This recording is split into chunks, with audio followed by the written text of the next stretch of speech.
Let's do this thing. All right. Hello, everybody. Addict named Brandon. Welcome to the Georgia Regional Convention 39.5. New Possibilities Arise. And welcome to our men's wrap. Regarding anonymity, when joining a virtual meeting, you will need to keep your video turned off to guarantee your anonymity. If you turn your video on, you are choosing to be seen by the other participants. You can also change your name or switch to first name plus last initial to protect your identity. Let's open this meeting with a moment of silence followed by the Serenity Prayer. Moment of silence.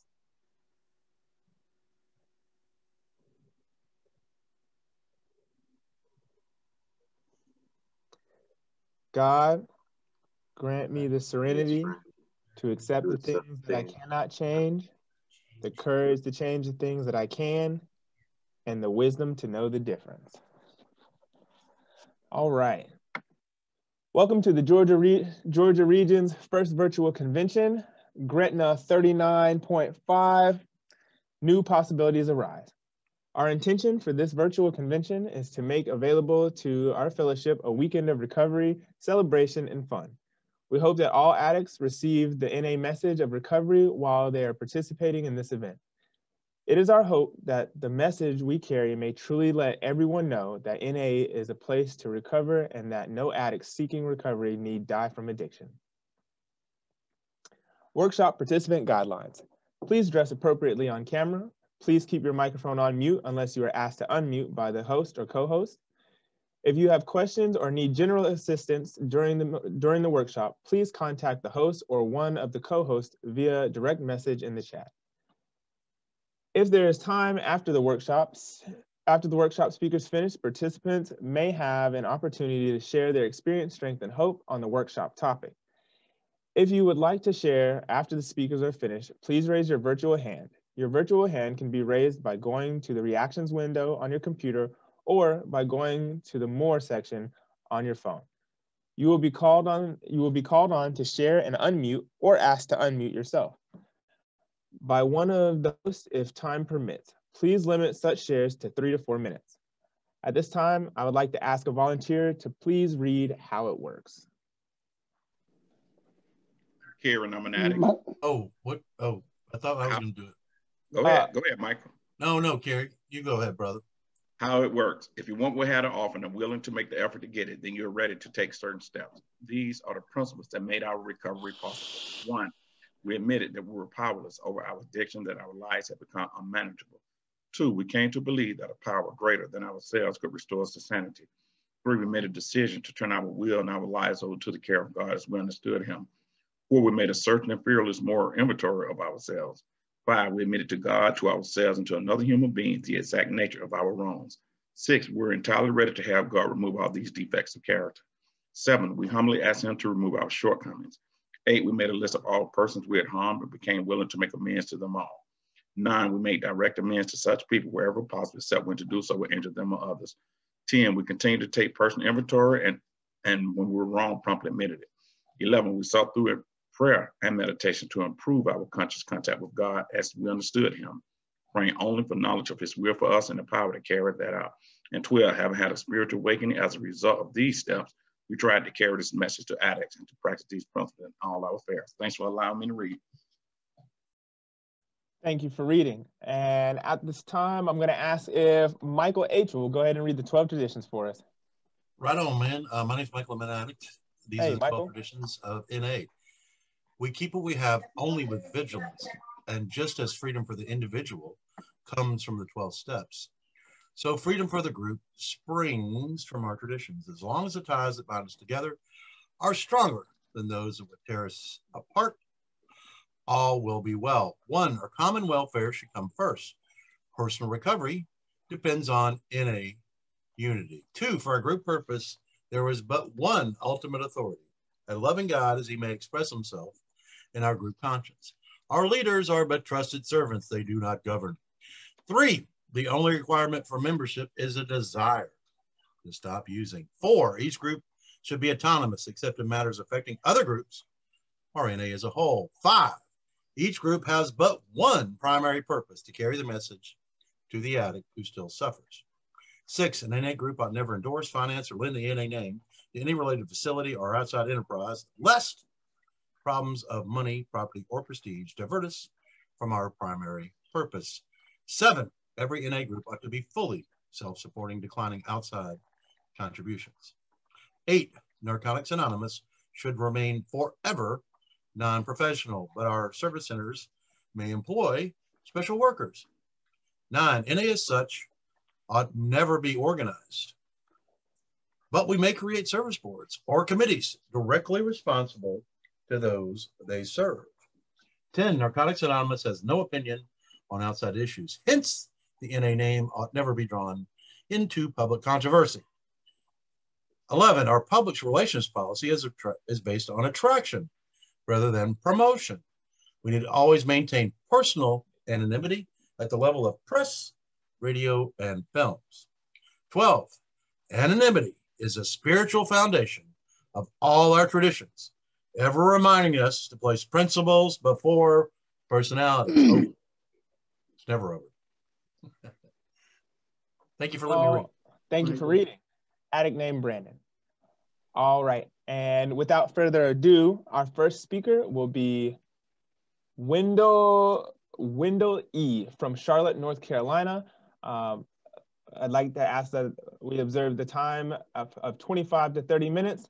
And I give you Wendell E.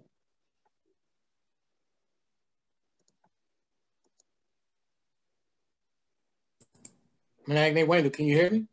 Absolutely. Welcome, Wendell.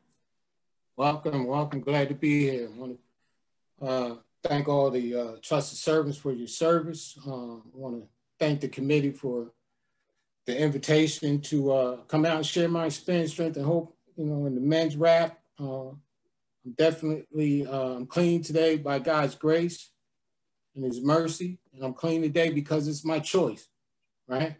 I realized that just for the day, like I have, I woke up with the intention, right? I woke up this morning with the intention on being clean and staying clean, right? And so for that, I'm truly grateful. My clean date is April the 18th, 1988. If it be God's will for me to wake up on the 18th of April this year, it would be my 33rd year in recovery. So in respect of the time limit, right? Like, I'm not gonna, our literature talks about it's not necessary to dwell excessively, right? On our active addiction or war story. It said, because we all know what it was like to use, right? And so in keeping with that, I'm going to try to share, 32 plus years of, my experience in this program, right? In a matter of, 15 or 20 minutes. One thing I'm grateful for is that, the predecessors, when I got here, they talked a lot about, the importance of listening to learn and learning to listen, right? They taught me and told me, like, I might want to sit up front in the meeting. They talked about, like, going to book study meetings, right? They talked about, the reason why it was important to go to literature meetings was because, recovery is found in our meetings, right?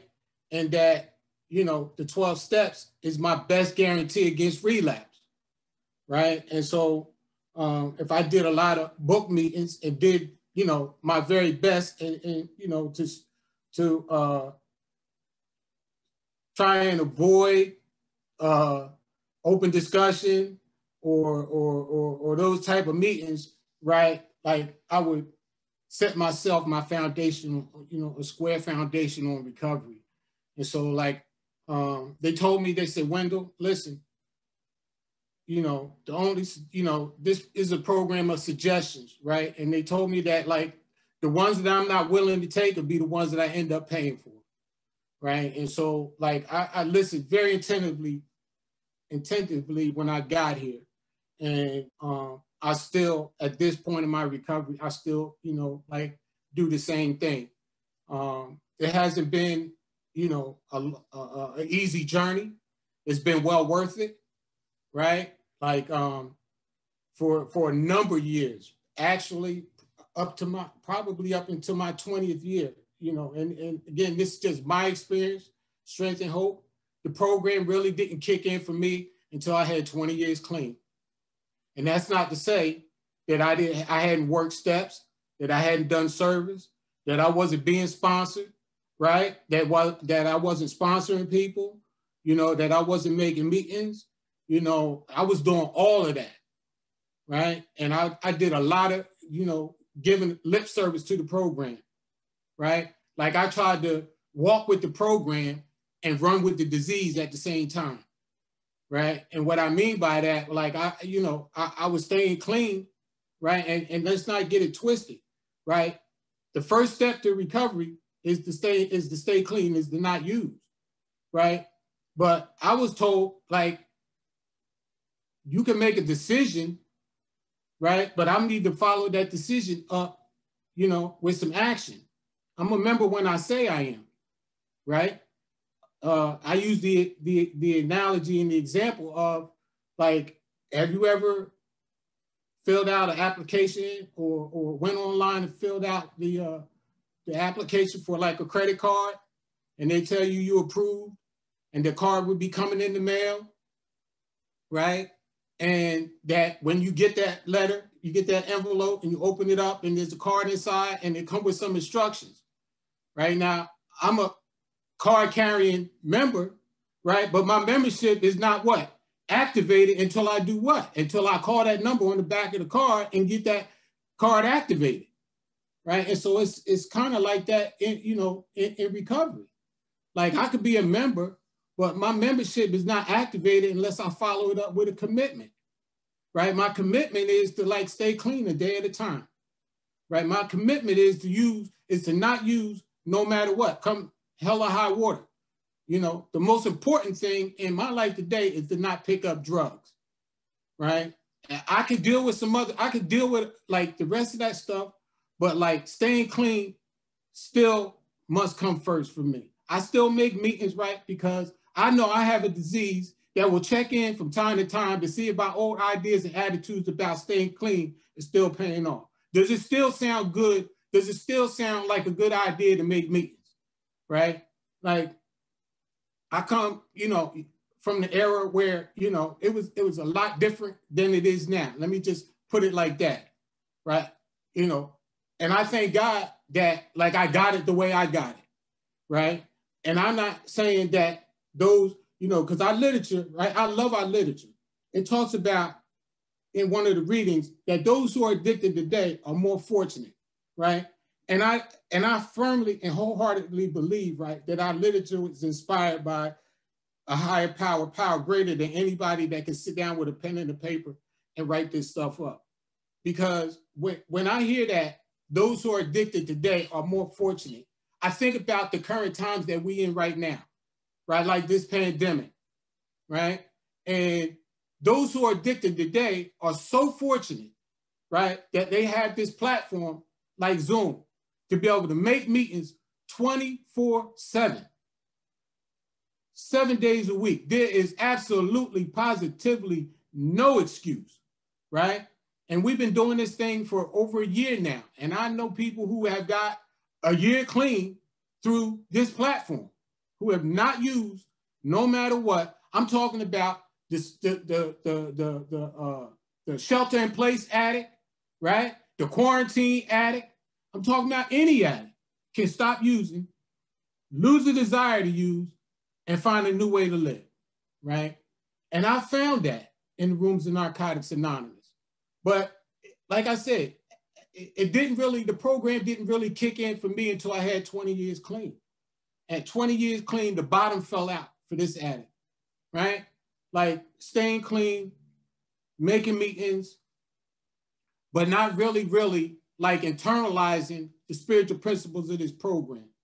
Like, I did it. If you new to Narcotics Anonymous, you know, and you in this man's rap and like, you know, you running around with multiple women, right? You being, you know, an adulterer, if you're not paying your child support, right? If you working and collecting unemployment, you know what I'm saying? Like, you name it, I did it, right? And I did it for you, right? But I'm clear about this, right? Like, it's just like not using. Like, any addict that don't want to be clean don't got to worry about being clean, because you ain't going to be clean, right? Like, I'm not going to be clean if I don't want to be clean. And the obsession and the compulsion to live a better life, to be all that I believe my creator and my higher power intended for me to be, is just a pipe dream if I don't put the, you know what I mean, if I don't put boots to the ground, right? This program, this process is about putting boots to the ground, right? It's about walking this thing. Recovery is more than, you know, a walk. It's a way of life, right? And so, you know, I'm just grateful, man. You know, I'm grateful for every single solitary moment that I have experienced in 32 plus years, right? Because I understand, and I'm clear, it's unequivocal, right? Beyond a shadow of a doubt, that it took every single solitary bit of whatever I had to go through, right? And it's all about a choice, right? Because I could have stopped doing some stuff long before I ended up finally stopping, right? Because our literature, I think, is I forget what step is in the step working guide. It talks about, like, not every act of change needs to be motivated by pain. Like, I don't have to wait for the pain to get great, right? Like, I'm not the addict that's going to, you know, and let me say this, like, I am not the poster child for recovery, right? Like, you're not going to open up Webster, and you're not going to see Wendell E's name, and, you know, when you open up the book and say, this is the model for the recovering addict. That's not me, right? And you know, like, catch me on a day where, like, I might have, like, woke up and maybe didn't take the time that I need to convene and conversate with, you know, the God of my understanding, you know, because life catches up real fast, you know, we move in and we doing what we, you know, do. And you know, my experience is, again, like, some days it just slips past me for the first maybe hour or two, right? And then I remember, oh, I didn't pray, right? Like, I didn't, like, meditate, right? And like, I own my own business, right? Who would have thought, right? And sometimes it's difficult, it's a challenge to come into the rooms of Narcotics Anonymous and talk about, you know, the good things that have happened in 32 plus years, man. When, you know, when I got here, I didn't have a pot to piss in or a window to throw it out. Like, I had absolutely, positively nothing. Everything that I had probably fit in a trash bag, right? Like, nobody wanted me around. Like, I had burnt all my bridges, right? Like, and you guys welcomed me, right? You told me, keep coming back, right? You said, listen, if you need help, help is available, right? But, like, we can't read minds up in here. Ain't no mind readers in here. Like, I gotta open my mouth and I gotta say, I need help. And like I said, with 20 years clean, I still hadn't on a deeper level, right? Because those of us that have been around here for a minute, right, we know that there's levels to this, right?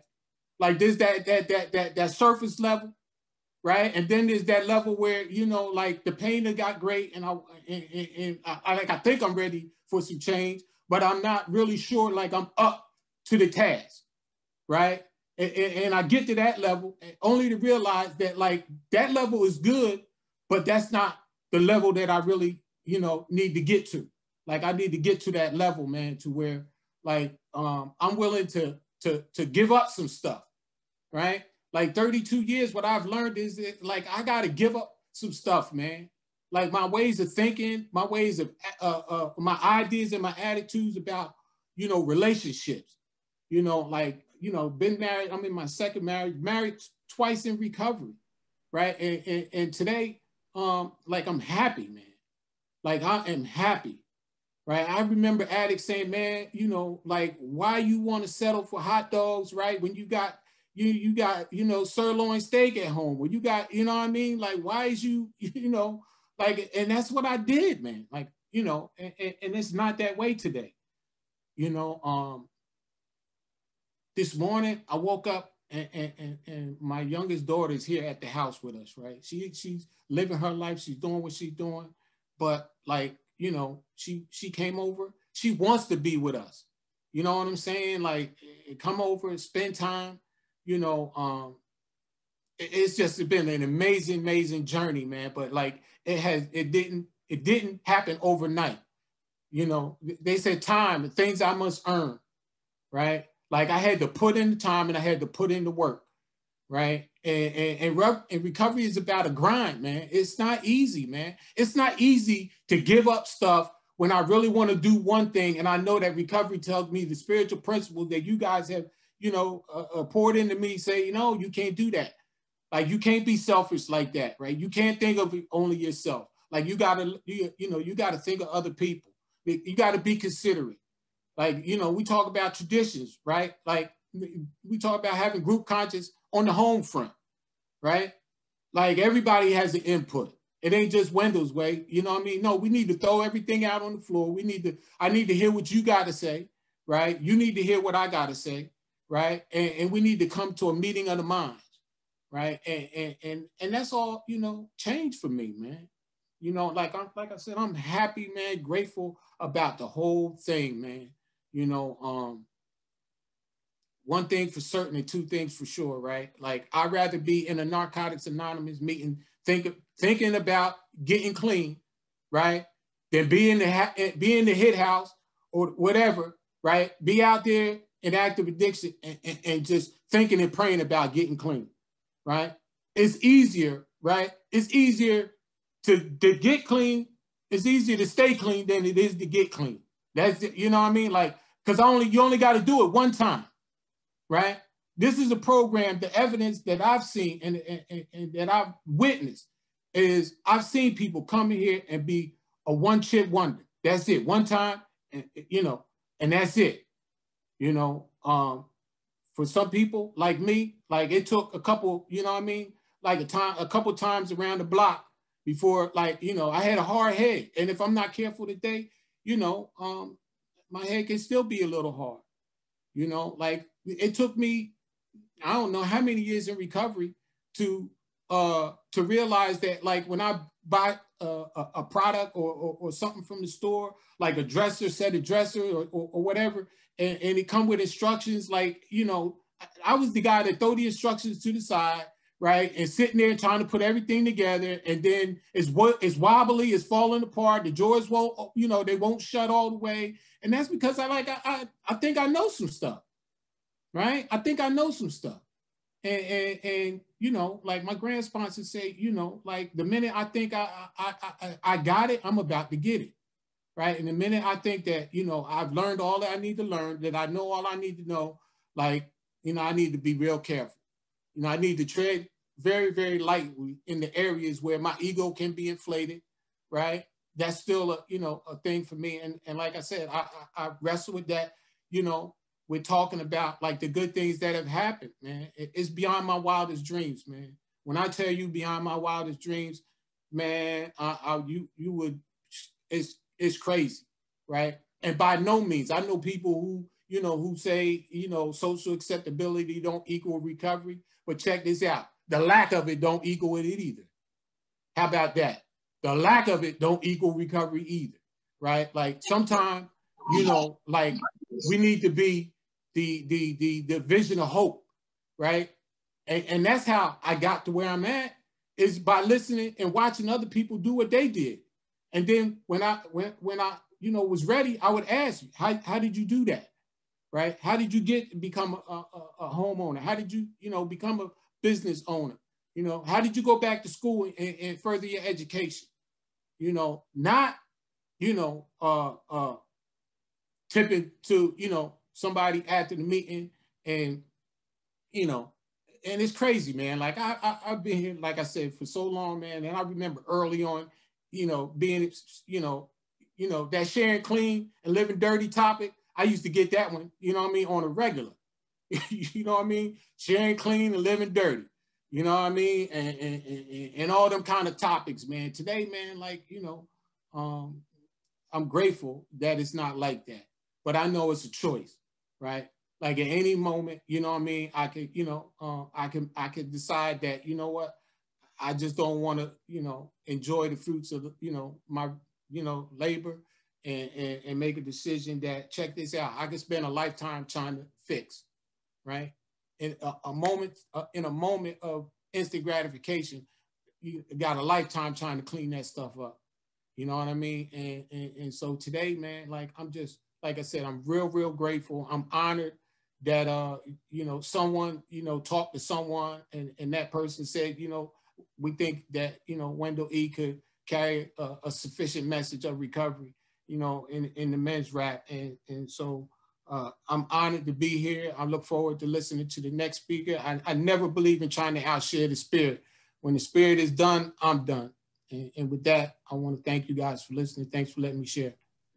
Thank you, brother. Wonderful. Great message, brother. Appreciate it. Sharing, brother. bro. Appreciate you, baby. Good message, bro. Thanks for sharing. Glad you're here. All right. Thank you, guys. Thank you very much. And without further ado, I give you guys Victor J. Hey, family. My name is Victor. I'm an addict. Hey, Victor. Hey, Victor. thanks for hosting the meeting, brother. And first thing first, I want to thank God and everybody on this Zoom platform, this NA meeting. Wendell, thank you, brother, for sharing. And I'm like you. When the spirit is done, the spirit is done. You know, I'm just sitting here thinking, right, that my clean date is September 30th, 1987. So that's 33 years, 5 months, and 6 days clean, right? But see, God knew on September the 29th, 1987, that Troy was going to call me because the brother that was supposed to do the men rap couldn't do it. And he called me and think I have something to say. I want to say welcome to the newcomer. You are the most important person in this meeting. We're just using this platform because we can't meet face to face. And sure, y'all are more fortunate because when I came around, you had to get your butt to a meeting. You know what I'm saying? And last year, you had to get your butt to a meeting. You know, this platform wasn't even in existence. But I just want to say, if you knew, just keep coming. Don't talk about how you feel, right? If you don't know how you feel, just talk to one of us and we'll help you figure it out. Or a few of us and we'll help you figure it out. This program has the ability to interrupt your death. How do I know? On September the 29th, 87, I was using. On September the 30th of 87, I wasn't. I came to the rooms of Narcotics Anonymous August of 88. But I just want to go, like our literature talks about in our 12th step in the basic text, he says, we ask God to use us as his instrument and a vessel of his will. So when I got the call from Troy, I instantly got nervous because I don't have this down pat. So I got my prayers together, and this is where the God of my understanding want me to carry this message to. And I hope that somebody can identify. What I would like to talk about is incest. I don't hear that talked about much with men, but incest. You know, when I was growing up, there was a lot of incest that went on in my house. And it was like the elephant in the room. You don't talk about what goes on in this house. You talk about what goes on in this house, then that was a beat down. You know what I'm saying? And I'm from the South. I was raised in New York, and we used to have to go get switches. You know what I'm saying? Like if your mother told you go get the switch, you know, that was your behind. You know what I mean? Go get that switch and don't bring back a little one, you know? And then when you get a beating, when she beat you, and she tell you, boy, don't you cry. Suck up them tears. You know, you just terrorized me with a switch and you tell me not to cry. So my grandfather used to live in Newark, New Jersey. And I used to go over to his house, and I was young. I don't even think I was 10 years old at the time. And my aunt at the time, it was you can walk through the living room, through the dining room, through the kitchen, and back around. And she would walk around, and she would like, each time she would come around, she would have a different item of clothing taken off. So by the time she got through, she was walking around butt naked in the house. I'm less than 10 years old, so it's like, I didn't know what was going on, but it sure did excite me at that young age, right? So that went on. And then they had rent parties. I don't know if anybody knows rent parties. If you know about rent parties, okay. They used to have, my aunt used to get rent parties, right? They used to start a card party on Thursday night, and they were going to finish till Monday morning. So they would have the drinks, you know, sell dinners and sell liquor and all this other stuff. And so I was the cleanup. I was part of the cleanup crew. So I would pick up I don't know if anybody remember Schaefer beer, at Miller High Life. And I used to taste it. So my uncle came and he caught me one time, you know, turning the cup up. He said, "Oh, you like to drink." So he made me drink a whole can of beer, and the whole room started spinning around. And I realized I was chasing that and my addiction.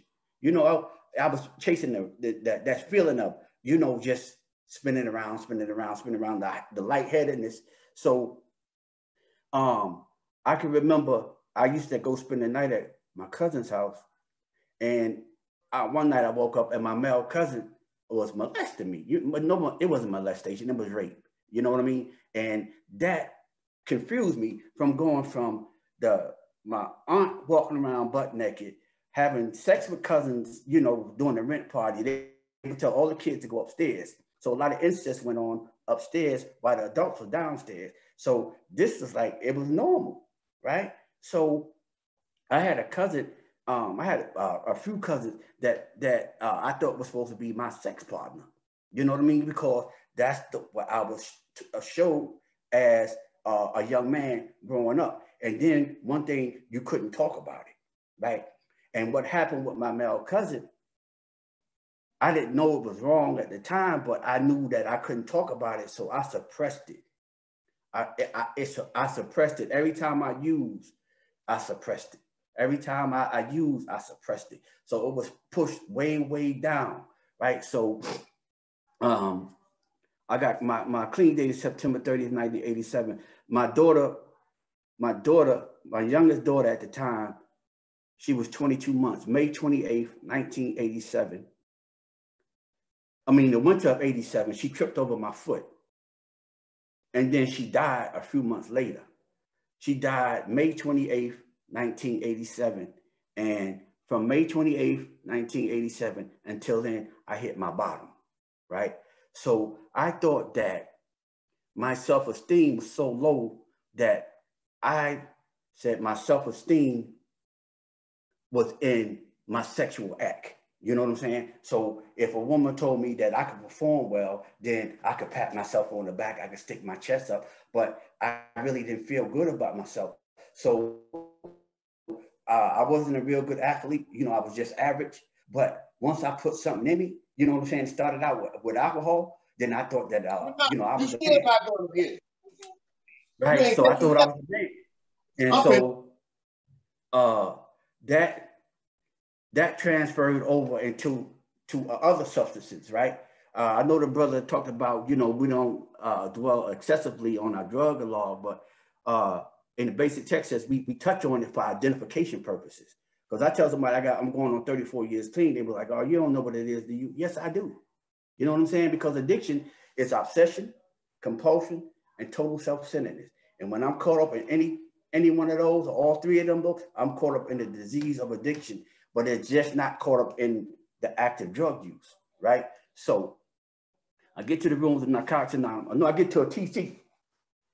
I didn't know what I was signing up for, right? So I was walking down the street and I found a paper was talking about a therapeutic community, and never heard about that because it was dope fiends where I grew up at, standing on the corner, you know, dressed real nice, you know, cigarette ash about to fall, they never fall, all that type of stuff. So I pictured that as an addict. I wasn't no addict, right? Because the crack epidemic was just getting, you know, amping up. So anyway, I get to this TC. I didn't know what I was signing up for. So I got in these people program and I started breaking their rules. So they had something called a learning experience where they would shave your head, or you would have to go sit on this tree stump in the front of the office till your ass got numb. You know what I mean? And then they shave your head. But I said, man, I'm not gonna put up with this. I'm gonna leave. But I thought about the alternative. So I stayed. So they medically discharged me from the residential program. They sent me back to the inpatient program, the outpatient program rather, and I went back there. I met my first wife. I heard the brother say he was married twice. I'm married twice also. So my first wife, I got married at 26, and I thought that I was past the acting out with women, right? But I realized that I wasn't happy in my marriage, and I kept going outside of my marriage, right? And then it got too close. I got home one day, and there was a phone call on the answering machine, and I had to tell my wife. So my wife was like, it was a newcomer at the time. I think I had 12, 13 years. And my wife said, no, I want to see this baby. She went to my home group. She looked at the baby. She said, the baby's not yours. Don't give her another dime, because the female was trying to extort me, more or less. Like, I want you to pay my rent. And it was like, I wasn't making enough money to pay her rent and take care of mine too. So something had to give. So I told my wife. Nevertheless, I got a divorce, and I started acting out even more with women because I felt bad that my marriage didn't work out, and I thought my self-esteem was in my sexual act. But in the meantime, with all that going on, I'm steady doing step work, right? My home group, my first home group was Jamaica 2 for 1. It meets in Jamaica and in New York. It meets on a Wednesday at 7:30. My first meeting that I ever went to was Alive at 5. They meet at the I Can Club in New York, and they meet on Sundays at 5 o'clock. So I moved to Brooklyn in 91. I joined this home group called Steps and Traditions on Monday. We did the Steps and Traditions out of It Works How and Why. They didn't have the step working guide at the time. So every Monday I was there faithfully. And then I just started getting better with that acting out sexually, because really my self-esteem started getting built because I was doing esteemable acts, right? I could break down the steps in quickly. Steps 1, 2, and 3 is giving up. I'm giving up. I'm giving up the fight. I'm surrendering. I'm giving up. And 4 through 10 is cleaning up. I'm cleaning up the wreckage of my past, right? And steps 10 through 12 is the maintenance part, is the keeping up. It's the taking an inventory, the praying and meditation, and asking God to use you as an instrument. And I realized that I'm not limited in my service with Narcotics Anonymous. So I come down to Georgia. I'm still acting out, you know what I'm saying? And I got involved with my grand sponsee. I had a female sponsee at the time. I think I had 19 years, and the newcomer had 60 days. She was my grand sponsee. I got involved with her. Nevertheless, I fell down, but I stood up where I fell down at. I didn't run. I took responsibility for my actions, right? And I had to walk with my head up, right? Because with 19 years, the fellowship tore me up, you know what I mean? But I put myself in that position, and I manned up. I manned up. I took responsibility. Man, the young lady had talked about if the child was mine, what I was going to do, because at first it was like, it's not mine, it's not mine, it's not mine. Because I was in denial, because I was just getting ready to finish paying child support. And then here come another child. Now I was scared. I was afraid. So that's why I kept saying the baby's not mine, the baby's not. Then I manned up. I said, look, what do you want to do? But I went and got a paternity test, found out the baby wasn't mine. You know what I'm saying? Because one thing, if I don't get the lesson God trying to teach me, I have to repeat the class. So in the step work, I realized that I was acting out with my little head and not my big head. You know what I mean? And I had to grow out of this shell. You know what I'm saying? Because it was a boy inside of this body, of this man's body. So I had to allow that boy to grow up. And it's stages, like the brother was saying. You know what I'm saying? Like you're a baby, you're a toddler, then you a child, a young adult, and then a man. And the same thing in here is like it comes in stages. But I had to get my feet up under me, like you see a toddler, and so I can get my feet up under me so I can start to walk in these man's shoes. You know what I mean? I believe the iron sharpens iron. My mother cannot teach me how to be a man, because she can empathize about what it is to be a man, but she really don't know. Just like I don't know what it is to be a woman. I don't know what it is to have a cycle. I really don't, right? So my second wife, right, and I gave her a hard time, and she said she wasn't gonna put up with it, so she left. But she said God was working on her while he was working on me. And she came back and said God told her to come back. It's not the way it seemed. What it looked like is not what it is, right? So her and I started dating, and I'm starting to grow up as a man, starting to take more responsibilities, not thinking that my sexual organ is what's making me a man, right? So my mother, I got 4 sisters, and I have my mother, and it was like, what you waiting on? Ask her to move in with you. So I asked her to move in with me. And then I gave her a ring. We got married in 2014. And she's my soulmate. I can say that. She's my best friend, right? And I can talk to her about anything. But I'm limited. I'm not gonna take that, if I'm, looking at another woman, I'm gonna tell me, hey baby, I was looking at, no, I ain't gonna do that. Today we went to Sam's Club, and I'm walking around, I'm trying to stay focused, right? And I couldn't stay focused, man. Too many pretty women in there, man. And I kept like, and I'm positioning myself so my wife couldn't see me. So I'm just getting y'all I'm positioning myself so she couldn't see me looking.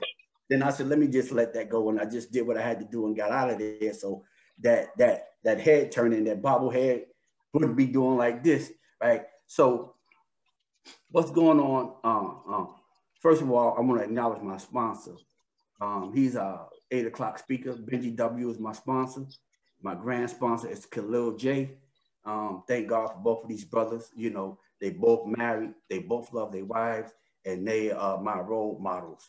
You know what I'm saying? Because I still need someone to follow. You know what I'm saying? Because I'm out by myself. I'm not a leader. I'm thinking I'm a leader, and I'm looking behind me, nobody following me.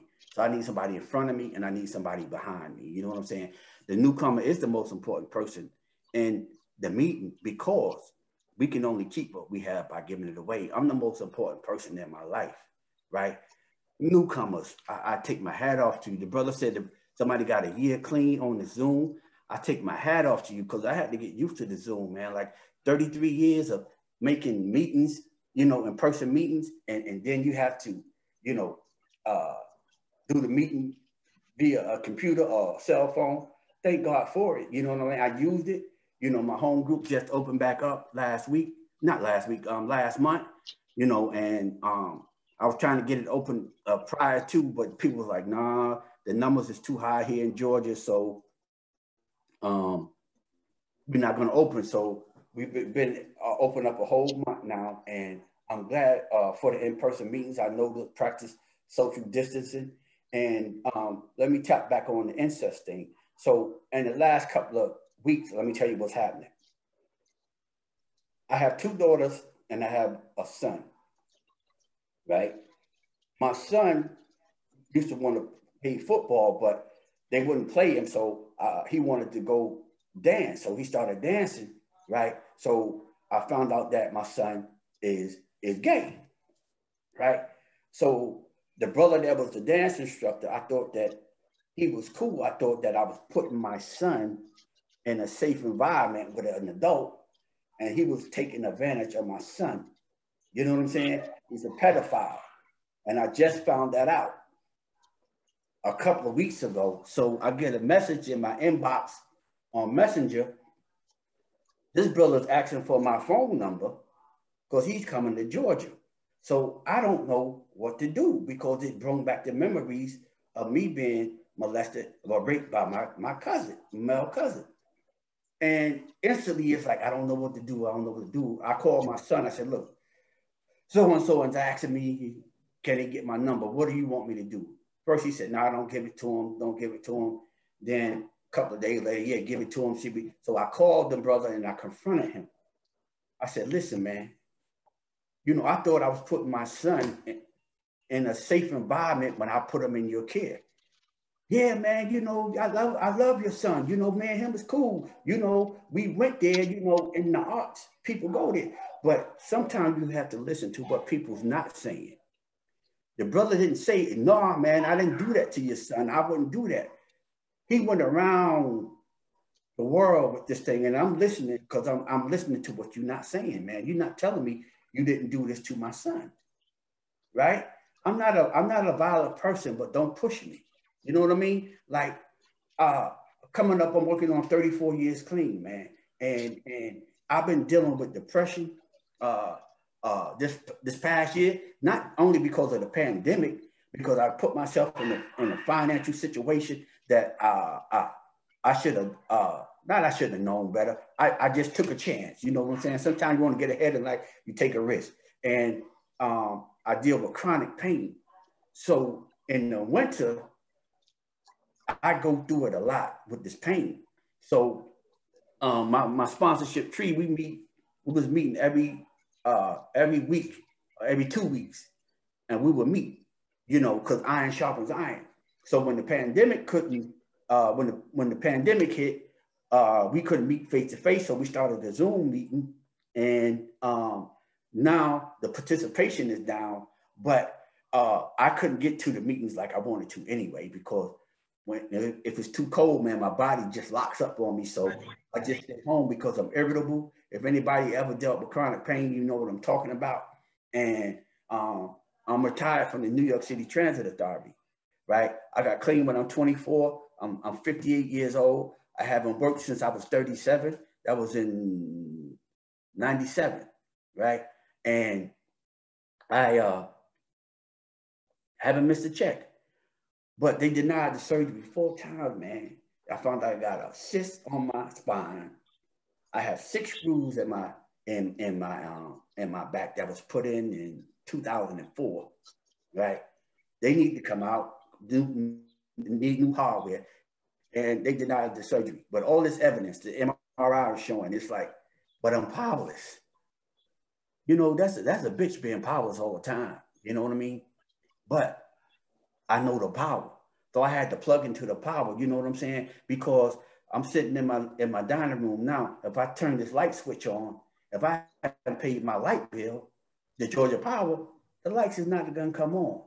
So if I'm going to God with this situation, if I haven't connected with him, right, because having a relationship with God, you understanding, that's a relationship. It's a two-way street. It's the part where you listen, you pray, and you listen. That's what the 11th step talk about. You pray and you listen. The 3rd step is where I established the relationship. But from the 3rd until the 11th, I'm still building on this relationship. So by the time I get to 11, God is asking me, hey, man, you know, you doing all the talking, let me talk some. So through the prayer and meditation, I make my request known. Or sometimes I don't even ask for anything specific. Like a peace of mind is the most valuable thing right now. I don't need a new car. I don't need another house. I don't need new clothes because I got 4 closets upstairs. Well, my wife took one. I got 3 now, right? And the obsession and compulsion picks up in other places, right? So I had to stay on top of this disease, right? Because this disease has the patience of a dead man. It will wait you out, right? And I don't want to think that, oh, I got 34 years, I got it down pat. I heard the brother say no more excuses. They used to say this back in the day, right? There's plenty of reasons to get high, but there's no more excuses, right? This pandemic, oh, that's a good reason to go get high. Pandemic, no, but there ain't no excuse, right? Because God put in place this Zoom so we won't have an excuse to use. I've been hearing about a lot of old timers losing their time You know what I mean? And I don't know what it is. I don't want to be one of them, right? I'm still active. You know, I still do service. I don't want to do service on the area level or the regional level because after 34 years, man, you know, it's like I want to do service on the group level, and wherever God takes me outside of Narcotics Anonymous. You know, I don't want to have them late nights, man, on the convention committee. You know, I don't want to have them knock down, drag out fights at the committee meeting. You know what I mean? I can do that at my home group. You know, anybody that did service on the area level or the regional level know that those things happen. So if you don't have a program, what you working with? You know, I would literally just say our real true value lies in being ourselves. So if I come in here not knowing who I am, right, I get the step forward and it talks about through the contradictions and confusion, what is my life. I don't have those same contradictions and confusions that I had when I first got here. It might be something new, like my son telling me that he was molested by this so-called family friend. You know what I mean? I just want to slap him with my gun. You know what I'm saying?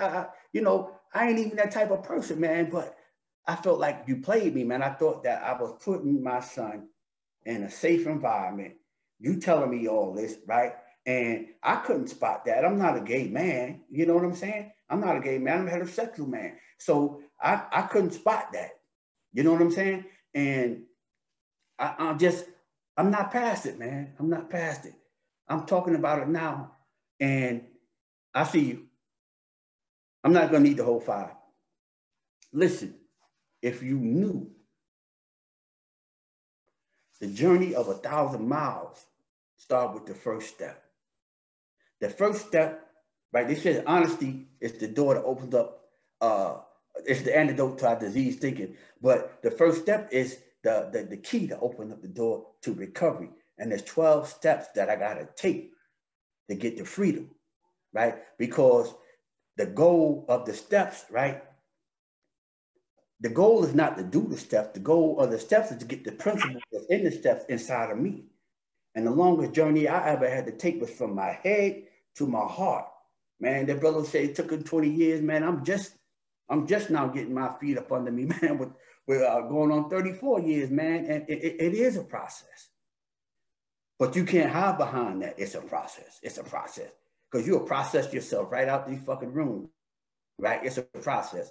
I got some sponsees, man. You know, my sponsor Benji told me I can't fire nobody. Like, they won't work the stuff for nothing, man. It's like, what is it? You know, I want to say, man, go on, but who am I? You know what I mean? If you want to call me your sponsor, yeah, I'm your sponsor. But you know that you ain't doing the work, the necessary work to get to the freedom, right? Freedom is not free. Freedom takes work. And God honors sacrifice. When you sit down to do your step work, that's a sacrifice. When you call your sponsor, sacrifice. When you go to your meeting, that's a sacrifice. When you don't act out when you want to, that's a sacrifice. And I'm sacrificing, I'm glad the brother is not in front of my face because I don't know what I would do to him. You know what I mean? Because I feel like you deceived me, right? And my son and I, the reason I found that out, him and I was just starting to build our relationship, you know, because he has some issues with me, you know. I own up to mine, but I'm not going to own nothing that's not mine. You're not going to have me parenting out of guilt. I'm not doing that. I did that in the beginning. You know what I'm saying? It's time to stand up, be a man. You got to stand up on your own 2 feet. Stand up, be a woman, right? Because my oldest daughter said she felt like I wasn't there for her. I had to go get. I got clean. My mother kept my kids for 6 years, right? And in that process, my daughter got raped, molested by my nephew's father, right? It's just that thing right there. That thing is just getting to me, right? Because that's something that I deal with. It comes up and it affects me and my self-esteem, right? I battle not low self-esteem, but my self-esteem gets low sometimes.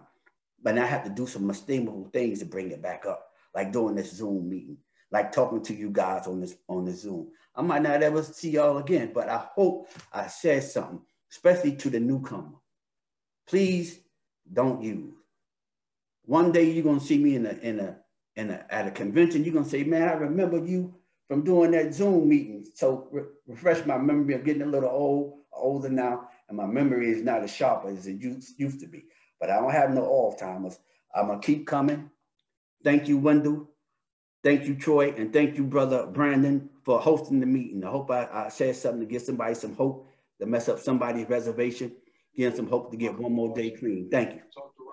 Thanks for sharing, brother. Thank you, Victor. Thank you for sharing. Thank you so much. Thank you, bro. Thank you, Victor. Thanks for sharing, bro.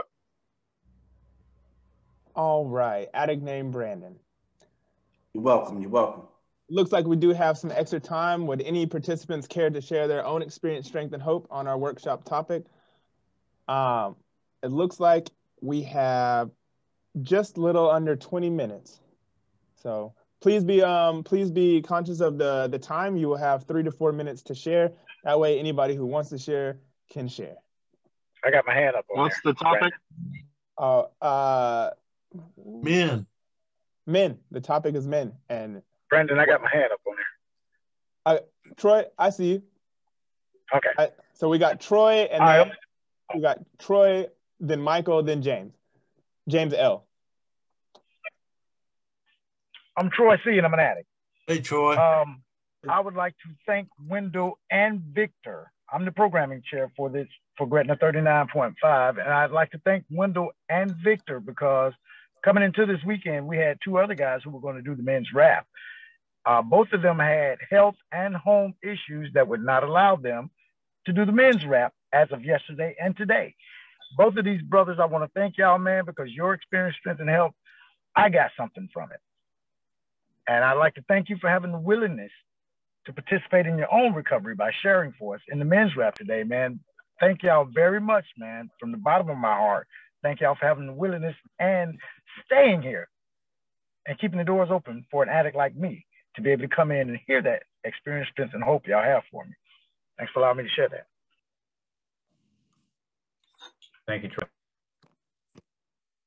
Thanks, Troy. Thanks, Troy. Thank you, Troy. All right. And then next we have, I think I said James. I'm sorry. Oh, he said Michael. Sorry. Oh, okay. Next we have Michael. I'm sorry. We have Michael and then James. My name's Michael. I'm an addict. I am so grateful to be here at GRCNA. The only problem I have is this is supposed to be the men's rap. I want to know where the Sugar Hero gang is, man. You know, this is the men's rap. I ain't be rapping, man. I'm just kidding. You know, I'm old school like that. So those of you under 40 don't understand what I'm talking about when I say Sugar Hero gang. Now, I got to tell you what, brothers. When I first came in the rooms, I came in 1987, and I stayed for a couple of weeks, and I didn't get it, so I left. And then I came back for real in 1990. And when I came to the rooms, I walked into the Highland Club, and that's the only place I knew where the meetings were. I had no clue where meetings were in Atlanta. And I went to the Highland Club, and I sat there. This is the old Highland Club. I don't know where it is now, man, but it was over by the, I think, Lakewood MARTA station. Because I remember getting off the MARTA bus train and walking over. And anyway, so I walked in the room first time. I sat down, looked around at these people. I said, man, these people don't know what they're talking about. You know, I knew right away, everybody here didn't know what they were talking about. But I sat down and I listened. And this one dude, man, he stood up to share. Who stands up to share? You know what I'm saying? He stood up to share. And he says, I don't need to learn how to stop using drugs. I need to learn how to live. And he was very emphatic about it. And I was like, man, I'm in the wrong place because I need to learn how to stop using drugs because I don't know what this dude's talking about. And so, but I kept coming back, man. I kept coming back because I knew I was desperate. I was desperate. And I kept coming back. And one day I raised my hand and this dude looked at me. He said, you better get 90 days before you say anything. And I said, okay. And I just, okay, no problem. You know, I didn't say a word. I just sat there. And then, you know, I finally got that 90-day key tag. And I walked up, or no, I think it was chips back then, if I remember right. But I walked up and got my chip, and I was like, "Hey, check it out! I know I can share. All right, cool, man." And this one dude comes up to me and says, "Man, I know you really want to get clean." I said, "Why you say that, man?" He goes, you're the only white dude here. I said, wow, that's awesome, man. I didn't even realize it. I was there for like 3 months, man, because I knew all these people were addicts just like me, man. And that dude later became my first sponsor. And although we didn't work any steps together, he was an awesome dude. And I mean, I got to tell you, man, the Highland Club was family to me for a long time, because I really honestly didn't know anywhere. I don't know if they made meeting lists back then. I have no clue, but I couldn't find any other meetings. When I started going to other meetings, you know, I didn't see a lot of the same people from the Highland Club there at the other meetings I went to. Like I went to the Decatur meetings, and I went to Clarkston. That was one of my home group for a while. And, you know, I was able to stay clean for about 6 years. And then I worked the steps backwards, man. That's what I did in 96. And, you know, I went back out. But when I moved to Florida in 2002, I decided to get clean again.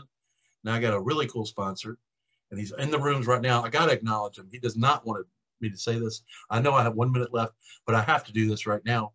My sponsor, JWH, he's right down there. If you see him, he's Tampa, Florida. He had 42 years yesterday. Okay. Thank you. Congratulations. Congratulations. Yeah, man. I mean, this dude is so humble. He is awesome. And God put him on the earth to be my sponsor. That's how self-centered I am. All right. And I got 18 years clean. I'm very grateful for that. And I'm grateful to be here. You guys keep on keeping on. You're doing a really good job. Thank you so much. Thanks for sharing. Thank you for sharing, Michael. All right, next we got James L. Addict James L. Silence of the Lamb. Hey, James. How you doing, brother? What's happening, James? When I came on, man, I heard Wendell was, you know, we so much the same, then we are different, all right? And Wendell, when you was talking about, you said something about child support, I got on my phone real quick and paid my child support. See, we could take suggestions, man, you know, because they've been on me about doing that, and they talking about taking my license. But since you said it, I got right on my phone and paid it real quick. Also, you shared about, you know, like you, Victor, I've been in this program, got married twice. Me too. See, we're so much identical, man. And like you, Victor, when you were sharing, man, about that molestation, man, you know, in the 6th grade, my mom, okay, had worked a custodian at night. So after school, after 6th grade, I had to go down the street to my sister's husband's family, all right, until my mom got off. And my sister's husband got in the bed with me, man, took his penis and ejaculated on my ass. And I remember, man, how deep of a hurt that was, man. I remember crying so deeply, man. But see, that's a trauma. That's trauma. You call it PTSD or whatever, man, that's trauma. So in my, you know, we could all come from all kinds of walk of life, man. I'm 67 years old. And in my neighborhood in Fort Wayne, Indiana, man, I grew up around, there was every corner, there was a prostitute. Every corner. So my first drug of choice, man, because I was an insecure kid. And like you were talking about, Victor, you talking about those parties, man. We had them too. Every week they would go over each other's house and play poker, man, and have us kids to go in the refrigerator. And at that time, it was blacks and slits. Pat blue ribbon. And we used to take, you know, bring them to them, but before we got it to them, we take a little sip out of the can, you know, and then we start acting kind of, like you said, woozy and start acting crazy and shit. We thought that was cool. But it was in that environment, man, with them prostitutes, man, and because of my insecurities, all right, I see the 1 minute time sign. Because of my insecurities, man, they were so attractive on the corner, and I was so scared, I didn't know how to talk to a girl or something. I ride past them. Hey, you want a date? I'm in high school. You want a date? So I stopped. And they were a lot older than me, man. I got turned out at a young age, man. And that followed me all the way through the time I'm clean, you know, now, man. Those behaviors, man, that, like you said, that deep-seated issues, man, where, you know, you got to address it, man. Because when I was in the Air Force, man, over in Okinawa, Japan in '76, they had a place called Whisper Alley. We used to go down this place, man, where there was two boarded, little boarded shacks, man. And we used to get, for $5, get blowjobs for $5. I would go over there every day. Women were 65, 80-some years old, $5. And that shit ruined me, man. And y'all know about the superheads when we was using. So, man, we gotta, yeah, you're right, man. We gotta address those issues, man. We act out even clean. All right, thanks for allowing me to share, man. I identify, brothers. Thank you. Thank you for sharing. And next we have Neiman. Hey, family, my name is Neiman and I'm an addict. Hey, Neiman. Hey, real grateful to be here. Thank God for everybody that shared. I got on a little late, but I thank God for the person that told me about this convention, gave me the link to get on, and got a chance to hear Victor share. You know, I was thinking about the topic, man, the topic being men. And I'm like, that's a heck of a topic, men. You know, and what's so ironic is how my God works, man. Because I didn't know that was a topic when I got on here. And I promise you, like 15 minutes ago, before I got on the meeting, I was talking to my wife. And we were talking about the fact that I have a female as a best friend. You know, a female, she's in recovery, and she's what I consider my best friend. Somebody I can talk to about anything, and there's nothing romantic or sexual about it. And I was talking to my wife about why I don't have a man as a best friend. Now I got some men friends in recovery and out of recovery, but and I was telling her my experience with men. My experience has been men tend to be jealous. We're very competitive against one another. We hate on one another. And a friend of mine who I still consider him a friend, was my best friend. I considered him my best friend at the time, had him living in my house. He was coming off drugs, moved him in the house with me and my wife and my kids, this back in the day, some years back. And only to be backstabbed by this guy who I consider my best friend was going around talking about me. And when the word came back to me, I confronted him about it and he didn't deny it. He just said, well, the other person was talking too. So that let me know that you had said something. But I'm still cool with this guy to this day because I forgive, but I don't forget. But my point is, my experience with men, man. My experience is that I've been hurt by men because I'm the kind of person, if we kick it, I consider us friends. You know, and I'm loyal to the end. Give you the shirt off my back.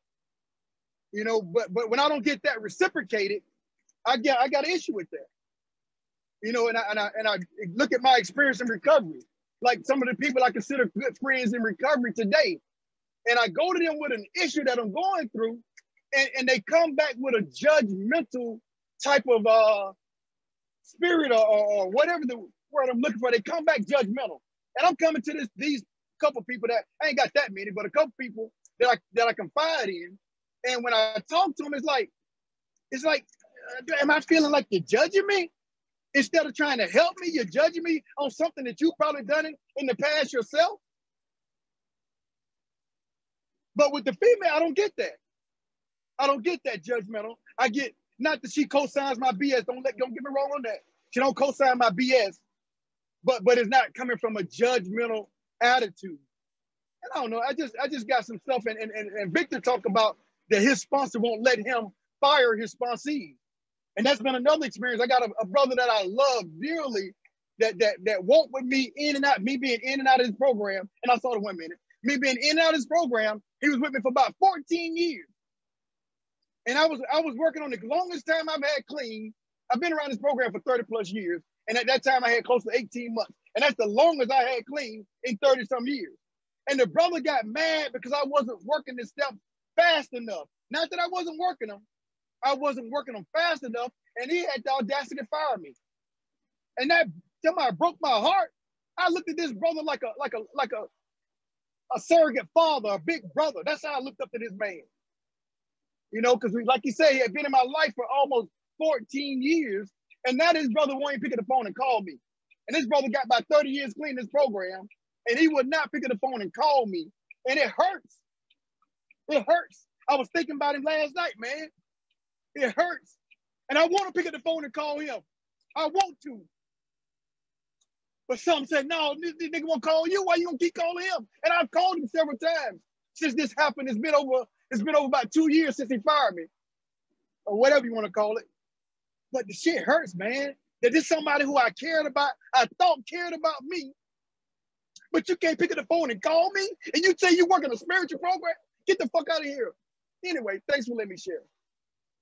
Thank you, Neiman. Hey, love you, brother. Keep coming back, man. Thank you. It's all good, man. Hang in there. Hang in there. Thank you. Thank you. You don't need to bring these outside to play. These are not outside for call. Come on, Brandon. What's that? What happened? He finished. Who's next? All right, so we've actually only got 3 minutes left here, gentlemen. So I wanted to share this with you guys, the 7th tradition and addict named Brandon. 7th tradition and the support for the Gretna 39.5. You can donate via PayPal using registration at GRCNA.org. You can donate via Venmo using at Georgia Regional Convention -40. If asked for the last 4 digits of the associated phone, use 0387. You might also donate via the website by registering or making a newcomer's donation at https://GRCNA.com/shop/. Thank you. And I will also put that in the chat for you gentlemen. Give me just one moment. There you go. That information can now be found in the chat. Easy to copy and paste if need be. All right. And I would like to thank today's workshop speakers. Definitely like to thank Wendell E. and Victor J. For their inspirational sharing and for sharing the message of hope and recovery. I would also like to thank everybody who has attended and participated and for all those who have shared. Let's close this with a moment of silence followed by the we version of the Serenity Prayer. Moment of silence. Glory, he waiting on you.